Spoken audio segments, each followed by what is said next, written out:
There's so many people saying like, we don't want to educate our competition. Why is it important? Everybody's just trying to beat everybody's price. What is your role in your company today? What are you doing day to day? It's presumptuous to think that you could do all the roofing in Reno. You can't. My son is buying the company out right now. What's the story of Maxx? When did you decide to go all in? You're deciding that this is your career. If you want to be a true professional, then be a professional. Brett, you have been in business for over 40 years. Can you name few mistakes early on that you made? Looking back, what did you do wrong, or what was the hardest thing in the first couple of years? Well, the first couple of years I just basically did it myself, so it wasn't really that hard. Probably some of the biggest mistakes I feel like I made in my career are probably not trying to grow my business and advance it sooner. Staying with it, holding on to it a little longer than I should, holding on to the vine, maybe controlling it a little more and not letting certain things go away.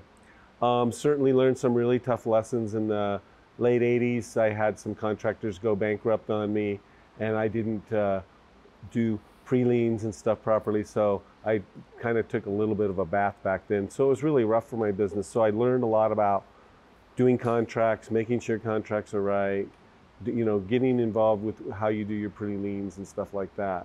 I would say for the most part for my business that I feel pretty comfortable with how I built it.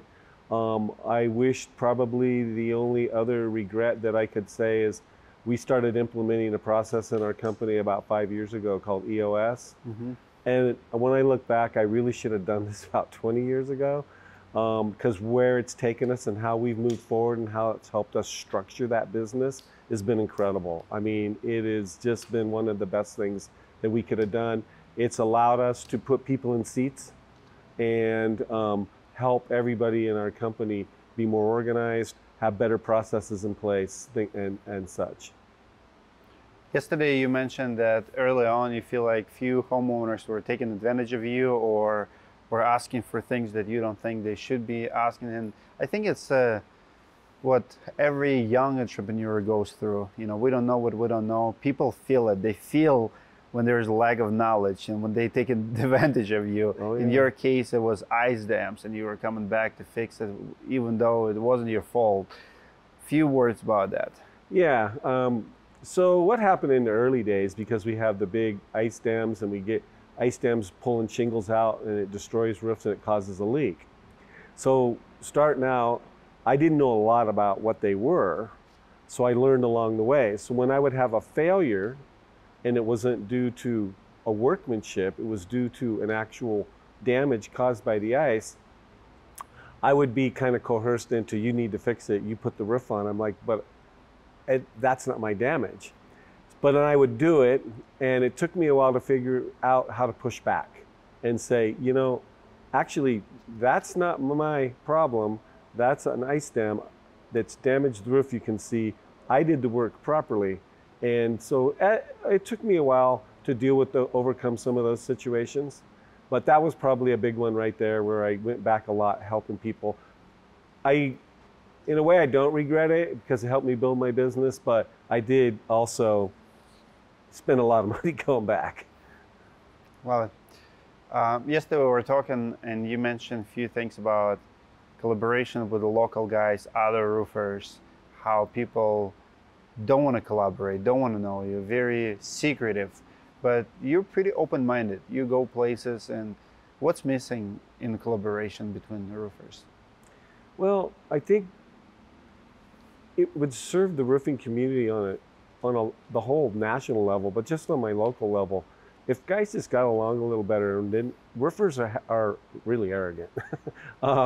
And they always think they're better than everybody else. And I'm sure, you know, I've probably been there at some point, but I've learned that the more I work with people, and I have some roofers in like the Reno, Tahoe area that I can talk to, we talk about things, what's going on. It opens things up, and you talk about what people are doing more than, it's not about pricing, it's about what are you doing? You've run into this problem, what would you do?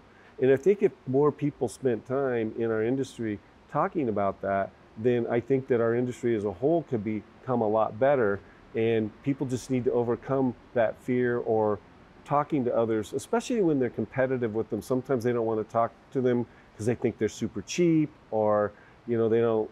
There's a lot of reasons. What I do like about going to conferences and stuff is that goes away. And you get to go there and meet people that are like-minded like yourself, and you can talk openly about things, and it's because you're in a different market, right? And so I try to bring that feeling back when I'm at these Why is it important? Because there's so many people saying like, we don't want to educate our competition. Why is it important? Like, I want to dive a little bit deeper, because there's so many people that would not go to events near them. They will not have a lunch with the competition. Why it's important? Well, I believe if you're going to be in an industry, I don't care what it is, and you chose to run a business, and we're talking about roofing, but it could be plumbing or electric or whatever. You're deciding that this is your career. Why wouldn't you want to know the most that you could know about it? Why wouldn't you want to surround yourself with the people that have been in your industry that are successful? Well, because that's where you learn. If you want to be a true professional, then be a professional. I mean, just not having an open mind to talk to other roofers because of your competition doesn't mean you can't learn and be better and help somebody be better. And I think that's what these industries lack, is that communication, that camaraderie that we have. There's too much work out there. We all can't do it. We all can't do all the roofing that's there. It's presumptuous to think that you could do all the roofing in Reno. You can't. You have to have other people, because there's no way. So collaboration, talking, trying to make your industry better. I think that's what's important too, is why don't you want your industry to be good? You're in it. Why don't you want to do the right thing by not only mainly the consumer, but your employees and everything, having a good, solid foundation and understanding what it takes to be in a roofing business, run employees, and do the right thing by the customers. And there's so much of that that's not going on, because everybody, I look at it this way. I feel like 80% of the people are in a race to the bottom, and 20% are trying to go this way, because everybody's just trying to beat everybody's price. And they're not really looking at, how do I make my industry good, and how do I bring that to the public and the people that are in my area that I compete against. What is your role in your company today? What are you doing day to day? I've been in your office. There's nothing there. You don't spend time in the office. So I am the CEO, the visionary.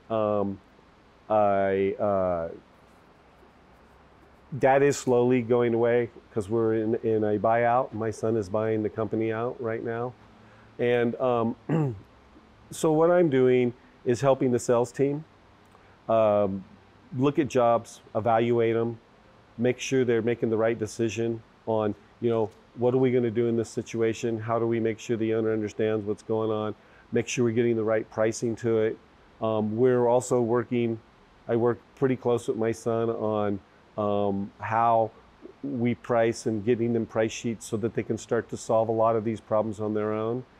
But I think, as you saw up there on the hill, there's a lot of dynamics that go into a job, and you really need to understand the roofing in the Tahoe area, especially with the huge snow and ice dams, in order to properly service the people. So my role right now is helping facilitate that, working with other members, or giving any advice that I'm asked. I do a lot of, if there's customers with issues, we're real big about, if somebody calls and there's an issue, dive right in, and I'll get in and get to the root of the problem and get them where they need to be and make sure that they're happy, because that's one of our core values is customer focus. So is customers always right? Yeah, as long as we can, most of the time, yeah. I don't have a problem telling a customer and walking them through a process to show them why that wasn't, and then when I do that, then they understand. So, but most of the time you say customers are right, but we try to work through that. So we get to them right away, and we kind of squash that, and so show them, and then they see it's okay, and then everything's all right. Is it harder to please the customer these days than it used to be? Absolutely. Really? So 40 years, like, guide me 30 years ago, customer, what they look like to today. What was different? I think 40 years ago, people were a lot more laid back about things. They weren't as all pent up and tight about everything. I think that, you know, as our society has grown and moved forward, and especially with the information age and looking on the internet, the customers tend to be feel like they're more educated because they can go look at things. But again, it's like you said earlier, you don't know what you don't know, and there's a lot of that that's going on. And so you're dealing with that dynamic. A lot of misinformation out there. So you have to kind of undo that. And I think people, there's a trust issue because a lot of people don't call people back. Like our company, we have people who answer the phones, pick up the phone, talk to them. So that frustrates people. So they start to think more and more that it's negative against the contractors because they can't get anybody to come out and look at it. So the customer today is a little harder to please. We're navigating that. We're building processes when we talk to these people. But we have certainly fired more people recently than we ever have. And there's a low level of tolerance there from them. So we just kind of squash it. What's the story of Maxx? When did you decide to go all in, and how did you grow it? Because you're one of the biggest Maxx dealers in the country. Yeah, which that surprised me that we did that. But so I got involved with Maxx over 3.5 years ago, and I was introduced to it by another Maxx dealer back in Detroit, and we started looking into it, and I started researching, you know, because you got to remember, I've been in the business for over almost 40 years at that point, and in the industry longer. And so I'm very careful about what I think is going to work, because I have a reputation online. So I did my research. I found out that it had true engineering. The technology was real. The technology that was being put in the Maxx wasn't just something that somebody created for roofing. It was a technology that was being used in all different types of products. So once I realized that, and then I watched how they engineered this product to do what it's doing on roofs, and the studies from Ohio State, Battelle, and all the testing that was done on the product to show that it did the same qualities as what a brand new roof would do, pretty much, except restore the lost granulars. I said, if this is real, this is a game changer in this industry. I mean, this is huge. So I jumped in the Reno area and Tahoe area and got it going, and we've just grown exponentially over the last 3 years, and we're still wanting to go. We're actually trying to move our business and shift it more into a, say, 60% Maxx, 40% roofing, and we're kind of the opposite of that right now. But when we're looking at what the net is on this, it only makes sense. So I pretty much saw what was going on and said, you know, I'm going to buy this region up, and that's what I did. You're selling roof inspections, something that's still a foreign territory for a lot of roofers. Give advice to someone who thinks that he cannot compete with the free and win, because so many roofers do it for free. Why did you decide to charge for your inspections, and what's behind it? So if you're just going to give a price, I can throw prices all day long. And that's what a lot of roofers do, and that's where they should really start changing their mindset. If somebody's asking you to come out and take a look at their roof, you shouldn't just be going out and looking at the roof and throwing them a price. You should be getting on the roof, taking photos and videos. You should be looking what their siding issues is, what's going on with their chimneys, getting in their attic and seeing if they have problems that they don't know about, looking at their ventilation. So you need to, if you're properly going to service a customer, you need to do that. So we were constantly doing this, and we were getting a lot of people that would just call us and ask us for free stuff as well. So we implemented our charge our fee to do roof inspections. And we probably get about a 15% no, we're not paying for an inspection. But we get easily a 70-75% people that say yes, or actually 80. How do you collect it? Before you come or when you come? Right. So what we do is we send out what's called a service level agreement when the customer calls in. It explains what they get with the service. They sign it. Then the girl in the office will call up and take the $150 fee, and it's usually by credit card. Then the scheduler schedules them with the inspector. They go out and do the inspection, and we do a full inspection of the roof. And people love it. They absolutely love it. They don't mind paying. We don't get that much pushback at all. And it doesn't, to be honest with you, it's not covering everything, but at least what it's doing is it's qualifying your customers as well. Because if you don't want to pay me for my service, then you're probably not going to use me anyways. So true.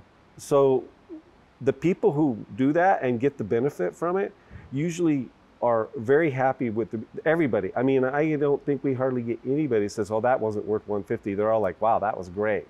You gave us all this information, you know. You get a lot of reviews just for your inspections?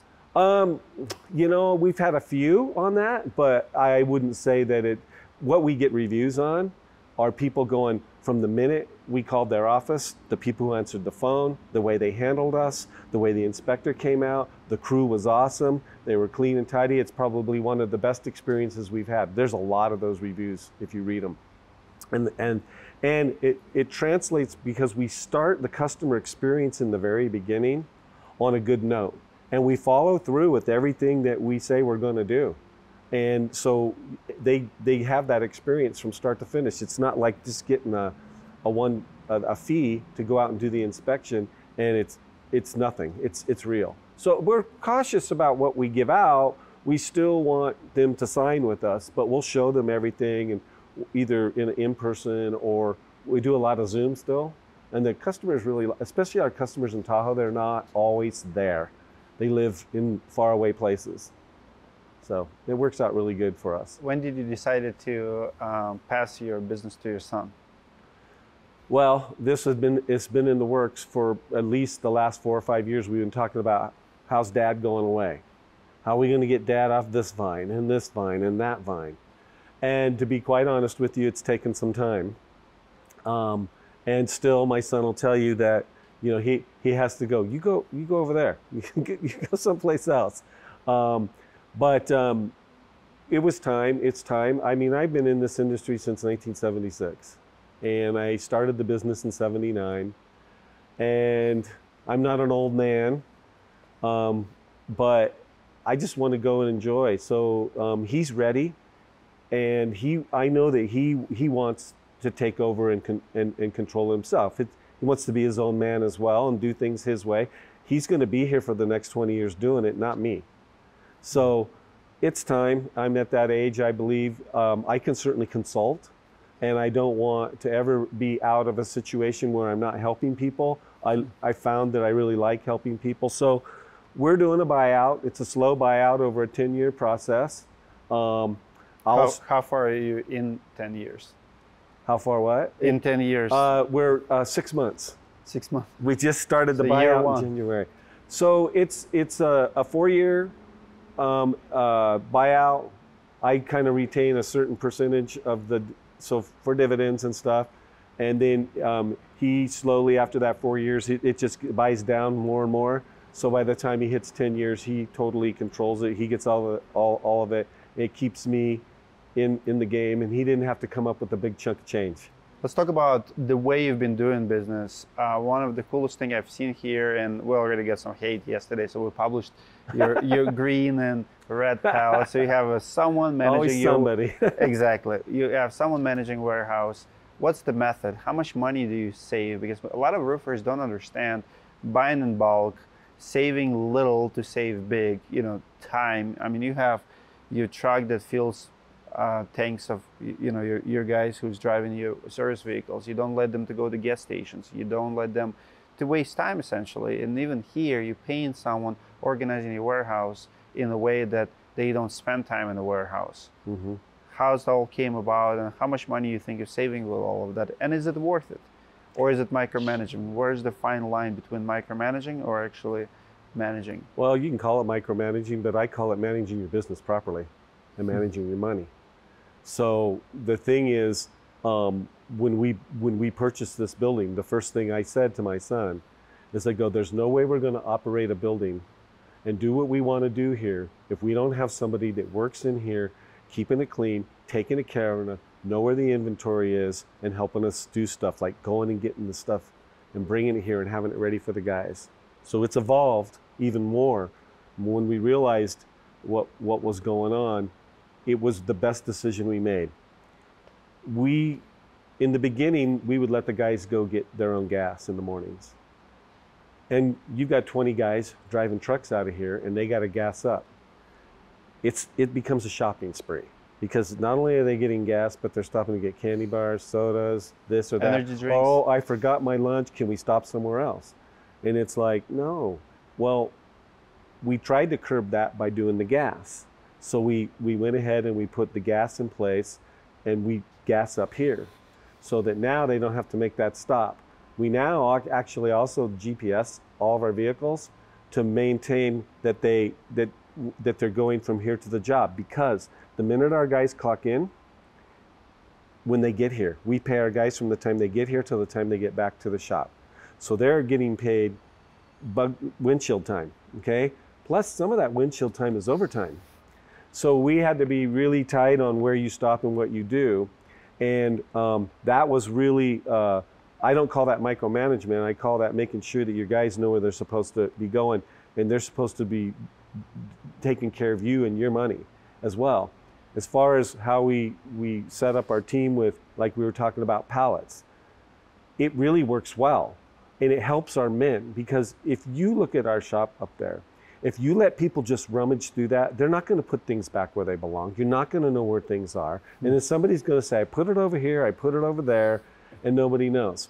By organizing it when it comes out of the truck into a pallet that's going to go up there for one person to put it back where he knows it goes, and it's always there, is phenomenal savings. Because then you've got guys running all around in the morning. That's costing you time. So let's not even talk about the stopping. Now you got guys hanging around here for 20 minutes that you're paying to do a job that one guy just takes care of during the course of the day and brings stuff down for them to load in their truck. It's huge. It's a huge savings. So I would say, honestly, we talked about it this morning, and we were putting real, numbers. We're talking $80,000 in savings, and that's on top of what we're paying the guy to do his job. So we're paying him plus we're saving. I believe you. And it's probably more than that. Probably. Yeah. There's a lot of costs that you cannot really see on paper, but there's more factors to it. 100%. Talk to me about selling financing. How much do you do? Like, is it grown over the years? Obviously, 40 years ago, we did not do any financing. Yeah. In the car market, in the auto market, everybody's financing their cars. We finance our homes, but now more and more we finance repairs, roof Maxx, roofs. How many people? What's the demand look like, and what's your process to finance? So right now we are building on that process. So our sales guys can do a better job of providing that financing. I think the finance option is a really good option. The financing that we're using, so prior to this, we didn't do financing. And it was one of the things we were leaving out of the loop. And in our Tahoe market, it wasn't so much of a deal because of the clientele there was different. But in our Reno, Carson, Nevada market, it makes way more sense to have financing, because people are trying to learn to maintain their homes and manage their homes. And even if they're spending, $2,000 or $4,000 or $5,000 on roof Maxx and maintenance, let's say, a lot of people don't just have that disposable income. So we work with a company called Enhancify now. We've worked with other ones in the past. And Enhancify has been slow for us to start, but it's been our fault. It's us doing the implementation. We're seeing the value of it because the customers that we have had that use it have actually had a great experience, and and we've got it on our website so they can click on it and they go in and fill out the stuff and they can do everything they need. Not only can they do it themselves in like 20 minutes, if they have other projects they want to do, they could actually get money for other projects through Enhancify. So I see the huge benefit in this, and I know there's people who will be listening to this. It's like, wait, we've been doing that forever. When we've known that, we just never really took the time to implement it, and now we are. So I see huge value in that, and I think our customers do as well. The best marketing you've done over the years, what works really well, and how much do you spend on marketing? Well, that's been an up and down deal, going through that process and learning. So we dedicate about 5% to marketing. So we're not afraid to spend $15,000, $20,000 a month on our marketing. Our best, we track everything, and it goes up and down. We're doing social media stuff. We're working with a company right now, and we do radio and TV, and those have gone really well for visual. Especially the TV. When you're trying to advertise something and people can't see it, once they see it on TV, and then what's happening is with our radio, when we do radio, they're going, oh yeah, I saw that on TV. So what we see a lot of people saying is, oh, we heard about you, we heard you on TV, or we hear you on the radio all the time, or we see your stuff on Facebook, or we see your stuff on Instagram, or we see... So you do brand awareness? Yes, we do, absolutely. We're working harder on that. We also have a company that does all of our SEO and our website. We are just now bringing somebody on board to do more in-house stuff for us as well. So we're excited about that, to really focus in on the things and hone in on the things more that we need to do, because we really want to grow Mills Roofing and we really want to grow the Roof Maxx brand as well, being the local dealers here, and how we're going to be able to help people. So to us, marketing is huge, and we're not afraid to spend it. We get our return. We feel like what we're seeing right now is we probably get 11-to-1 return, which is pretty good. Give advice to young guys in the industry, someone who just started up, maybe first or second year in business. Well, whatever you do, learn your business, learn it right, make sure that you just don't be the lowest guy. Learn to try and do customer service is the best thing that you're going to be able to provide, and provide professionalism, and don't sell yourself short. There's a lot of guys, that's what they come in to do, and they just think that they were working for some guy for $30 an hour, and now they're making 50 or 60 bucks an hour, and they think, man, I'm on top of the world. And you're not even halfway there, because you still got to pay all those taxes and everything. And I see tons of this. And what happens is a lot of guys get caught in the revolving door. And what I mean by that is they have the shiny object, the job. I'm going to get this job, but I really need this job because I need money. So I'm going to bid it low, but the next job I'll bid higher. And then all of a sudden the next job doesn't come fast enough. And then they fall behind with the suppliers and everybody. Do the job for what you can really do it for. Figure your numbers out. Don't just throw prices out there. Know whether or not what your job cost is. Know what your materials are. Know what you're paying your guys. Know what your phone bills are. Know what your gas is. Figure out those line items and look and see what your gross is, and what your net is at the end as well. Did you make anything? Your break-even point. Or did you even break even? Are you taking the next job to pay for this job? And there's so many guys caught in that cycle. And do your business right. Take the time to work on your business, not just in your business. If you spend all your time working in your business, you're never going to go anywhere, because here's the deal. If you have you and 2 or 3 guys, and your capacity, let's say, is $500,000, all right? You're only ever going to do $500,000, because you're only working in that level. If you're not growing your company by implementing processes and ways to grow it and working outside of it, then you can't get to that next level. So don't don't be the cheapest guy. You know? That's the advice of the day. Don't be the cheapest guy. Yeah. Guys, it comes from experience. Brett here has over 40 years of that. Comment below if you enjoy this content. It truly helps channel more people to see it. Like the video. Maybe do the compliment for the man who stick to the game for over 40 years. Not retiring yet, still 10 years into the game before he passed to his son. I applaud you, sir. Thank you so much for your wisdom today. Thank you very much, Dmitry. It was a pleasure.